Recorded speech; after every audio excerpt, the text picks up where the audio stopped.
Have you ever heard of a silent divorce? It's when couples stay legally married but are essentially emotionally checked out. Well, our next guest says it can actually make your marriage feel less like a partnership and more like a roommate or even a co-parenting agreement. So what are the signs that you may already be in one? Author and family lawyer Gabriella Pomare joins me now. Gabriella, this is such an interesting topic, and I think one that we're seeing come up more frequently. So how can you spot, just first off, the early stages of a silent divorce?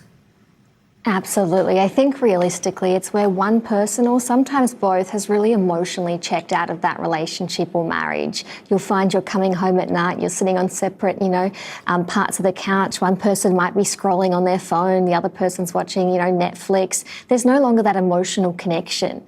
You find that you're indifferent to arguments and conflict. People always say when you fight, you care. When you stop fighting, that's because you're no longer in check with that relationship.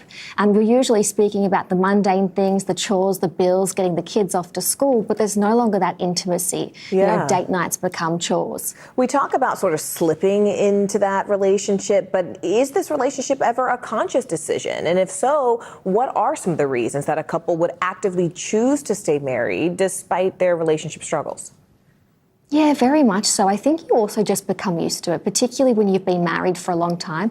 It almost feels more difficult to leave that relationship. There's that financial insecurity, especially for women. If you haven't been in the workforce, you've been reliant upon your husband, you're less inclined to want to leave the marriage. But it's also for stability of the children. A lot of couples say we're going to stay together, at least we're going to look like we're a married couple for the sake of our children, keeping our family unit together. But what they don't realise is that can often cause more good than harm for children.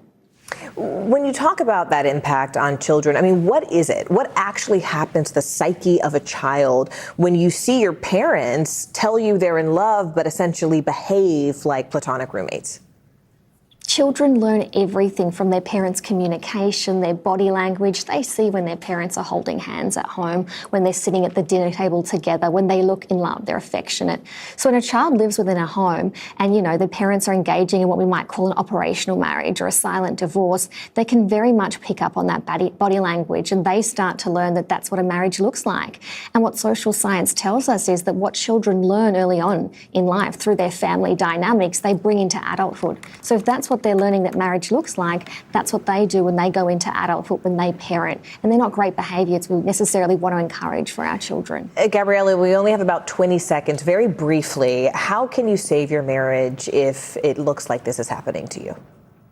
Prioritise communication, check in with each other emotionally, have date nights, lock them in, schedule them in, and have those big and hard conversations early, because the tools and practices you implement in that honeymoon phase, they set you up